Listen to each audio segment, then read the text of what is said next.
What's up, everybody? This is Cool Dude, and welcome back to another tier list video. Alright, oh boy, you guys love these tier list videos, and I like making them, so why the hell not? Let's do another one. And today, better yet, it's even better, we're going to be doing another tier list of Cuphead! Yay!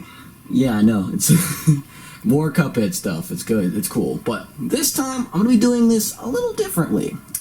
So let me explain what I've got going for you guys here. I'm doing a favorite Cuphead boss tier list. I really did not know any other way to describe this, so favorite Cuphead boss tier list. And the way it's going to work is I have made a scoring system for each of the Cuphead bosses. Not the mini bosses, not the running guns, just the bosses. And I've ranked them. The scoring system is ranked into 5 different categories. The categories are, they'll be showing up on screen in a second: music, creativity of the phases, boss design / concept. This is basically like the overall boss's design itself and the concept of it, or what it is. Memorable moments, pretty obvious there. And lastly, the enjoyability of the fight, which is basically just how enjoyable is it to play on the first go. Like, that's how I'm ranking it. Not enjoyability and like how many times can I replay it, just on the first playthrough with, without zero knowledge of anything of Cuphead, how fun is it? So those are the five categories that these will be ranked into, and I've also given all of them points from 1 to 5. 1 being, it's awful, it's terrible at it, and then 5 being like it's perfect in those categories. And then those will all be tallied up into the final ranking, which you see right here in front of you. The lowest possible score they can get is a 5, and the highest is 25, in case you don't know how to do math. The grades are as follows. If they get a total score of 5 to 8, it's a mediocre boss. If they get a final score of 9 to 12, it's an okay boss. If they get a final score of 13 to 16, it's pretty good. If they get a final score of 17 to 20, it's amazing. If they get a final score of 21 to 23, it is an instant classic. And if they get a very, very high score of 24 to 25, they are the GOAT, or the greatest of all time. So, with all that out of the way, let's get started. And also, this is based on enjoyability of the bosses themselves. This is based on the bosses themselves, not the difficulty. If you want to see a tier list of difficulty, I highly recommend you check out my Cuphead bosses by difficulty tier list with a link in the description below. I'll leave a link to that in case you want to actually go to that video. If you don't care about the bosses themselves, you want to just care about how hard they are. It's a bit outdated, I will say, so, like, if you want to leave a comment like, oh, it's so easy, very likely chance that, it's not true anymore, but that's still, like, the video's out there, so go check it out. Anyway, let's get started. With aisle 1, first off, we have the Root Pack, and I will not be, saying, like, oh, okay, so, the music is 3 out of 5, or the creativity is, phrases is 1 out of 5, and all that. I won't be saying that. They'll all be displayed on the screen. I'll just give my brief thoughts and summary about the ranking of, all the bosses. So, Root Pack, starting out. And Root Pack is going to go at a solid okay, and you'll understand why, because, the stats are displayed on the screen right now. So the Root Pack, the strongest point of it is that it is an enjoyable tutorial boss. Like, out of the 2 starting bosses in Cuphead, the Root Pack and Goopy Le Grande, I think Root Pack is definitely the more enjoyable one for me, because the music is solid. The music is very solid. Then again, Goopy's is also very solid, but I think I like the Root Pack slightly better. It's just a lot more catchy, at least to me. The boss design, it's a little lacking, but the concept's cool. Fighting vegetables. I think what's bringing it down is the creativity of the phases, because you're just fighting vegetables. There's not really anything else to it. I mean, the carrot grows an extra eye, which is a play on the fact that carrots give you good eyesight, but aside from that, nothing else to it. And memorability, because while it's a fun boss to play through because it's super easy, it's not really the most memorable compared to other bosses in Cuphead that you meet later. So the Root Pack is sitting at a solid okay. Next is Goopy Le Grande, and yeah, he's pretty mediocre. He's not really the best boss. The music is definitely what's carrying Goopy Le Grande. The music is good. Like, for all the pretty bland stuff that has going for Goopy's fight, the music is good. I do love listening to the music. Memorability, I will give it credit. It is a little bit more memorable than the Root Pack, just because of the final phase when he gets crushed by the grave. I think that's just it's a pretty funny moment. It's shocking. But aside from that, those are really the only 2 things that's carrying him. Goopy Le Grande, unfortunately, is one of the lesser bosses in Cuphead. Not really, like, awful. Well, I mean, it is kind of off, but, it's just, out of all of them, he's the least impressive, is what I'm trying to say. Rivian Croaks, who, if you know from my difficulty tier list video, I ranked pretty high, higher than most people would. But since then, I've gotten a lot better at the game, because I like replaying it, and Rivian Croaks do not give me nearly as much problems anymore. So for that, well, not just for that, I'm going to put them in pretty good. The music is very, very good. I love the music. Creativity of the phases. It's a little lacking in the first two phases, I will say, because there's not really a whole lot going on, but the third phase more than makes up for it. Like, my god, who would have ever thought they would have combined into a slot machine? They fused into a slot machine, their final form. The memorability of the fight is also really good, again, thanks to the final phase of them being a slot machine.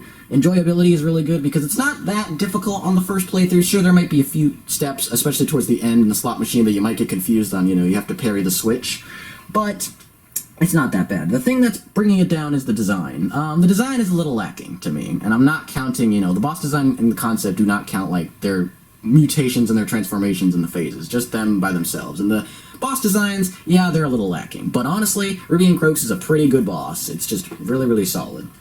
Hildeberg. This one, I knew where it was going to go, even before I, did this video ranking. This one is an instant classic.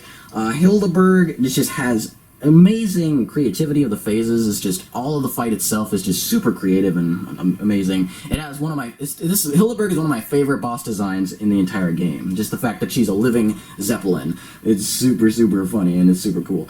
Memorability of the fight is definitely on point too, because it's just, all the phases are just so memorable. Enjoyability is great. Sure, I think the final phase is what's bringing the enjoyability down for me, because you might not know what to do with the saucers, because I think, if I remember correctly, the brown saucers shoot late and the red ones shoot early. I might be wrong on that. I might have them mixed up, but that is the pattern. One of them shoots early, one of them shoots late. But with everything going on screen, I don't think most players on the first playthrough are going to get that. So that's what's bumping down the enjoyability just a small bit. And the music is really, really good. Not my favorite of the game, but it is a solid piece of music. So Hildeberg is an instant classic because she's awesome.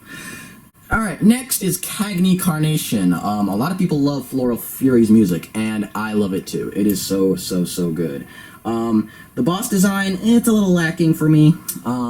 Sure, he makes up for it in the fact that he's just beaming with personality. The memorability is also a little lacking, just because there's not a lot of standout moments in this fight. It is an enjoyable fight just because it's not too hard, and it is just kind of a fun, I guess, warm-up. Again, all of Isle 1 is a warm-up, but you get what I'm saying. And definitely the creativity is just very, very bad. Creativity is just awful. I'm sorry. The final phase is, like, it's fine on its own. The final phase is, like, it's fine, it's cool, but, like, there could have been so much more to it. So, yeah, it's just pretty good. Cagney's not bad. He's pretty good. So, that's where he sits. Well, actually, if I'm doing this correctly, Rivian and Croaks are up there. Again, I'm not talking about the actual numbers themselves. Just look at the video, I'll pull them up in the stats, and you read them for yourselves, and, you can figure out how I'm describing them. Next, we're moving on to Isle 2 with Baroness von Bonbon. And Baroness is honestly a pretty good boss. She's an instant classic. She's, obviously, the phases are very, very creative, because the fact that it's all candy is very, very good. Memorability is also just, that goes along with the creativity of the phases in this one for me, because it's just, the concept itself is so good. Boss design is on point. The music is very, very good. And the enjoyability is a bit for me, just mainly because of the RNG involved in the minions you get. If you get different minions every time, like, it's going to be hard to get used to the fight, and you have to keep replaying it, and for me, that's like, that can take away the enjoyability just a little bit. I know some people like, trial and error. I think it can be a bit much at times, but, that's just me. So, Baroness von Bonbon is definitely an instant classic. A few things holding her back, but still instant classic. Ooh, Jimmy the Great, the first GOAT of this list. I love Jimmy the Great. He's so much fun to replay every single time. Really, the only thing that's, like, kinda, like, not perfect is the boss design, just because it definitely reminds me a little bit of the, Robin Williams genie from Aladdin, but that's really it. That's about it. Everything else is so good. The memorability is on point, the enjoyability is great, because it's not really that hard of a fight, but it's also very fun, and, there's not a lot of, like, things that's unexpected about the fight, like, things that you wouldn't, think to do on the first playthrough. There's not a lot of hidden, BS in it. The creativity of the phases is great, and the music, oh my god, the music is so good. So yeah, Jimmy, you're a GOAT. You're a legend. So, there's that. Beppy the Clown up next. Beppy is going to go in amazing. The first amazing of the video. Beppy the Clown, the music is good. I like the music. It's not one of my personal faves, but I do love Beppy's music. It is very catchy. Memorability and enjoyability of the fight are both very, very good. Beppy the Clown, just in general, is such a memorable boss in the game. And just a memorable boss in Inkwell Isle 2 in general. The thing that's bringing it down for me is the creativity. Not that it's not creative. I love the second phase and the fourth phase. I think what's bringing it down is the third phase and the first phase. First phase with him being in a bumper car, which is kind of like, whatever, that's typical stuff. And him being on the horse is not very, it's not very exciting to me. So that's bringing it down a small bit, but Beppy the Clown is still an amazing boss, and I love him all the same. Grim Matchstick. I'm curious to see what you guys think about this one, because Grim Matchstick for me it's pretty good, but barely pretty good, as you'll see with the, the statistics up here. Grim Matchstick, the thing that's really carrying him is the, the boss design and the creativity of the phases, which by itself they're not that good, but the final phase with him turning into the Hydra is pretty fun. Memorability of the fight is also pretty good, because it is such a unique design, in terms of, like, the gameplay, because you have to, like, keep hopping on clouds while shooting at him, which, aside from another boss, which we'll get to in a second. If you've played the game, you know who I'm talking about. The enjoyability, I think, is very, very low, though. The music is not really one of my favorites. It's okay, but, it's nowhere near the gold standard that Cuphead's music is, for me. And the enjoyability is definitely a bit down, just because it is a very hard fight. And it's not hard in the sense of, it's a good challenge. It's hard in the sense of, the cloud. You have to keep hopping on clouds, and, the final phase, you don't know that if you shoot the fireballs, they'll split up, which can be very annoying, and when you get hit by them, you don't know what the hell is happening. So, yeah, I think just the overall enjoyability is what's really bringing Grim Matchstick down for me. It's a bit too hard to be enjoyable on the first playthrough, and for you to really appreciate Grim Matchstick at first, I think. Wally Warbles, the guy, I still firmly believe, to all those people who are like, Wally Warbles, he's not that hard. If you actually paid attention to my gosh darn video, I told you that I'm including both normal and expert. And on expert, holy crap, Wally Warbles is hard. I don't care what anybody says. Wally Warbles is the hardest boss on expert for me. He is just infuriating on expert. Normal, he's whatever. But oh my god, expert is the only reason why he was ranked so high. So for all you who are like, normal, he's so easy, I beat him on my first try. I'm not counting normal, I'm counting expert. That's the only reason why he's up there. Anyway, I'm getting sidetracked, but Wally Warbles, he goes on okay. He goes on high okay, because the music is really what's carrying him. Music is awesome. It's one of my favorite music in the game, and I love the sudden transition to Flight of the Valkyries when his son comes out. But everything else is just kind of whatever. The enjoyability is fine, I guess, because, it's not super hard. But yeah, everything else could be, it could be better, a lot better. The boss design, I will say, is a step up from being 1, because he is inside a birdhouse. His body is inside a birdhouse, which is pretty fun. But, everything else is eh. And now we move on to aisle number 3 with Captain Brandybeard. Quite the name for him. He's also sitting in a high okay. I think not as good as Wally Warbles. I'll put him up below it. The thing that's carrying Captain Brandybeard is the memorability of the fight for me, because despite it, being very short, at least to me, it felt very short and very easy. It is a very memorable boss, and it is an enjoyable one to revisit. Not for the fact that it's the best boss in the game, but it's also just because it's an easy boss, relatively easy. A few challenges here and there. It just feels like a fair challenge, Captain Brandybeard as a boss. The music, it's alright. It's kind of like Captain Grim Matchsticks. It could be better, but it's fine. It serves its role just fine. The boss design could be a bit better. I will give it more than a 1 because I like the Popeyes-inspired look behind him, but not that much going for him outside of that. And the creativity of the phases, I actually was almost giving it a 2, but, I think that just the ship turning into the whale at the end, it's way too short to be considered wow, that was cool. It is a memorable moment in the fight, which is why the fight itself I ranked so memorable, but, I don't know, I wish it could have gone on a little longer, instead of just him continually spawning more fishes to help him from the sea, So, that's why it's like that. Oh boy, this little nuisance right here. Rumor freaking Honeybottoms. I'm putting her so far below Goopy Legrande. So for me, Rumor Honeybottoms and Goopy Legrande, it's like, would I rather be bored to death with Goopy LaGrande, or would I rather be infuriated to the point where I want to throw my, like pull my hair out? And for me, I'd rather, it's like, Rumor Honeybottom sucks so bad. First of all, music, I'm gonna be honest, it's not that good for me. It's like, it's fine, it's whatever. I can sort of see how it could be catchy for some people, but like, I'm just not into it. The memorability is like whatever, because I guess the visuals are nice. The fact that it's located in a honeycomb is pretty cool, and with all the sad worker bees, but the boss design sucks. I mean, the creativity of the phases is really lacking. I don't even care if, like, she's turning into a plane. The thing that brings it down is that she's just spontaneous. The queen bee is spontaneously good at magic for, like, no reason. I know that it's a cartoon, but all the other bosses, like, you can see how, like, all the things would play into what they are, you know? Like, Peppy the Clown would turn into balloons because he's a clown. You know, Grim Matchstick would have 3 heads because he's a dragon, and the Hydra himself was kind of a dragon. You know, even, like, Hildeberg, to an extent, turning into the moon because she's a Zeppelin and she's associated with the sky. Like, she would turn into a moon, sure. But Rumor Honeybottom, what does she have? She just spontaneously has a magic wand and a magic book for no reason at all. So Rumor Honeybottom sucks. And the enjoyability, it has to be the worst.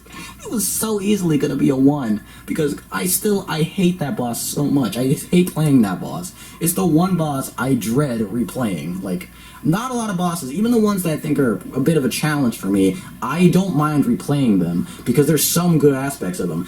Rumor Honeybottom has very little redeeming aspects for me, so she's the one boss in the game I genuinely do not enjoy replaying. Like, I'll replay it just to, like, you know, get it done and over with, but not for the fact that I enjoy Rumor Honeybottom herself. So, yeah, she gets an easy 8 for mediocre. I know she's got her fans out there, but man, I am not one of them. Dr. Cala's Robot. Dr. Cala's Robot, I still stand by, is not that bad. I will say I can see where people are coming from now when they're like, Dr. Cala's Robot should have been much higher in terms of my difficulty tier list. Again, I'm getting sidetracked by that list, but I can see where they're coming from with that. I didn't have too much of a problem with Dr. Cala, but yeah, I can see how he can be very hard for people. Just there's a lot going on, and that really, I think I really was fair in critiquing Dr. Cala. Like, Dr. Cala, as much as I love the boss himself, it holds a special place in my heart, Dr. Cala's Robot. Probably mainly because it reminds me of the Iron Giant, and I really like that movie. But still, I gotta be fair, and Dr. Cala himself is like a low tier pretty good. He's still pretty good to me by barely, but like, just barely. First of all, the music, I love the music. The music is so good, and it's so catchy. The boss design himself is great, mostly because he's inspired by the Iron Giant. Like, every time I look at him, I think the Iron Giant, which is awesome. And the concept himself is also very cool with the mad scientist and his giant robot. The memorability of the fight, it's alright. It's, like, fine. The setting is nice, I think, and also the, overall, and, like, the fight itself can be very memorable. I think what's really nailing him down is the overall enjoyability of it. Just because there's way too much stuff going on the first playthrough for gamers to really, like, get it, so they're bound to die, like, at least a few times trying to figure out what the hell to do, and by the time they finish it, I think they're just gonna be tired out, and they're just gonna be happy that the fight's over, instead of being like, oh, that was a fun fight, that was cool, you know? So I think that enjoyability is definitely down. As much as I like Dr. Cala's Robot, I gotta be fair, and, like, to a normal gamer playing this for the first time, I don't think Dr. Cala is going to be that good in terms of enjoyability. The creativity of the phases, I mean, it's obviously going to be low. I mean, there's really nothing else to it. He's just a robot breaking down, that's it. Sally's stage play. She's okay. Like, she's almost pretty good, but she's okay. The music is, like, it's fine. It's better than most others, but, I mean, it's just fine. The creativity of the phases, I will say, it's what's definitely holding her up. I love the whole, like, the environment that she has with the stage, and, like, it's telling a complete story. The only thing I wish that they could have done differently with the phases is the final phase be a little bit more interesting. I get it that it's supposed to be, like, her afterlife and she's an angel and all that, but, I don't know, it could have been a little more entertaining and more creative. Then everything else is just kind of whatever. The boss design is, like, it's fine. The memorability is, like, not that great. The enjoyability is fine. Just fine. Sally's stage play as a boss overall, that's the best way I can describe her. She's fine, at least to me. Vermin. I still really love him. He's a high instant classic. Not really GOAT, but he's a high instant classic. The music is awesome. It's one of my favorite music in the soundtrack. It's so good. The theme is really, really awesome. The boss design himself is very great. Definitely Tom and Jerry-esque, but they add their nice little twist on with him being a German mouse of all things. That kind of like weird, wacky stuff is so funny to me. Memorability is great. Enjoyability is great because it's really not that hard of a fight. It reminds me of an Inkwell Isle 1 boss in the best way. I mean that in the good way.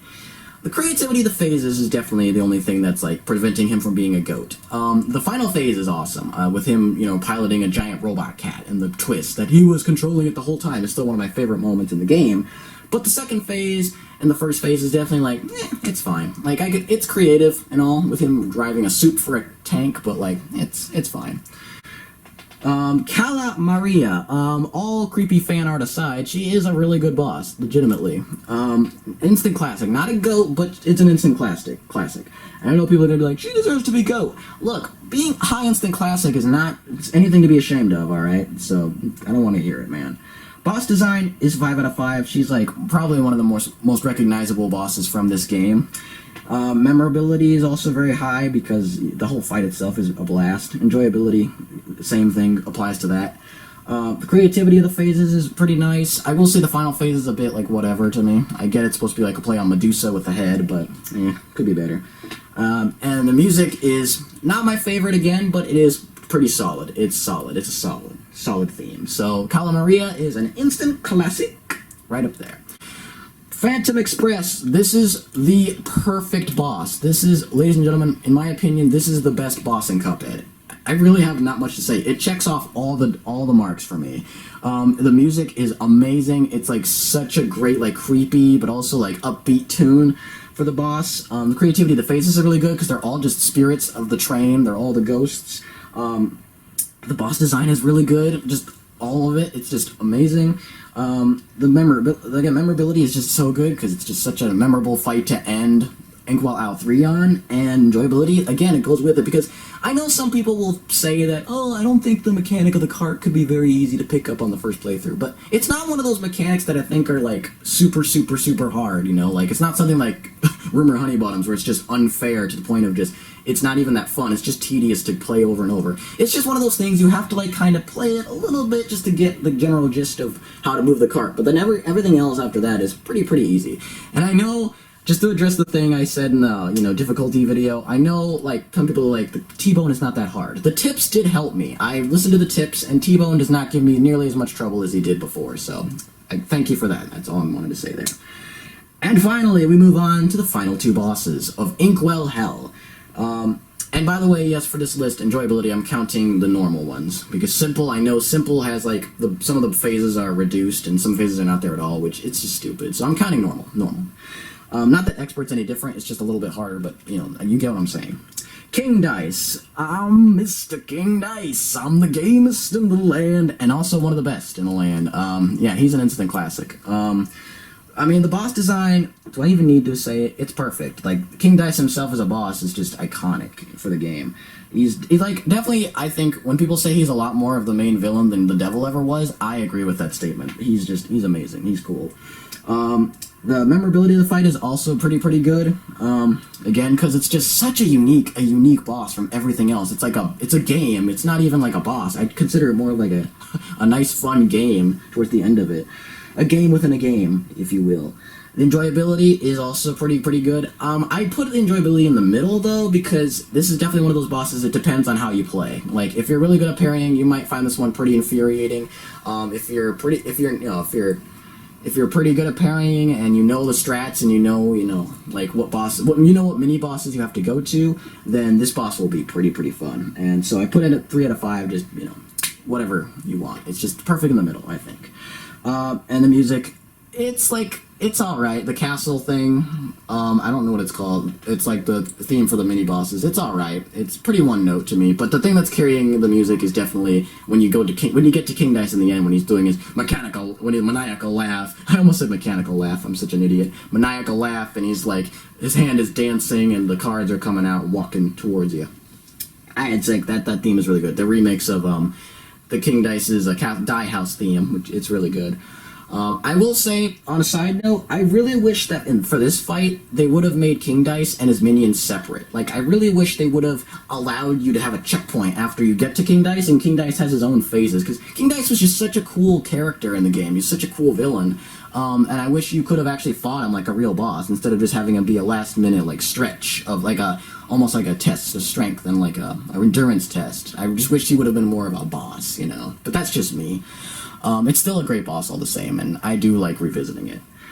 And last, but certainly not least, it's the Devil, and he is the second amazing, very much above Beppy the Clown. No offense to Beppy. The Devil himself, I like to consider, is a good final challenge. Maybe a little too good of a final challenge, at least to me. The Devil, the music is my favorite of the game. It's just such a great final boss music, and like the way when you go down to hell and it's like and like it just gets faster and faster as you keep going. That's like such a good elevation of music for like a final boss of the game. It just feels like you're in the final boss. The music definitely establishes that. Boss design is just it's amazing because it's the Devil himself is just such a it's a creatively made villain, a simple one, but it's effective. The creativity of the phases is definitely a little lacking, not by a whole lot, but like just I wish there could have been just a bit more to it than just the Devil in the chair for like 80% of the fight. And the enjoyability, it's pretty solid. I mean, it's pretty hard. It is pretty hard to get through, at least in my opinion. The Devil, I think, is still one of the hardest non-plane bosses in the game. But it's not so hard that it's, like, unfair or infuriating. It's just a challenge. You just gotta get through it. It's the final challenge to test your skills that you've learned so far, and you gotta overcome it. That's what the Devil is, at least to me. So, for that, the Devil goes an amazing. And with that is going to wrap it up for this favorite Cuphead bosses tier list. I really liked making this video. This video was a lot of fun to make. And maybe if I feel like it, I might do an update on the difficulty tier list one, because I do think it's a little outdated at this point. So let me know if you want to see an updated version of that tier list. Let me know what you think of this ranking down in the comments below. Like, what do you agree with? What do you disagree with? I'm happy to hear your opinions on these bosses, whether you like them or dislike them. And again, they're not by difficulty. I want to emphasize that. They're based on just the bosses themselves and how, like, good they are, in my opinion. So let me know how you'd rank these bosses. What are your favorites? What are your, like, least favorites? Let me know what you think about all of them.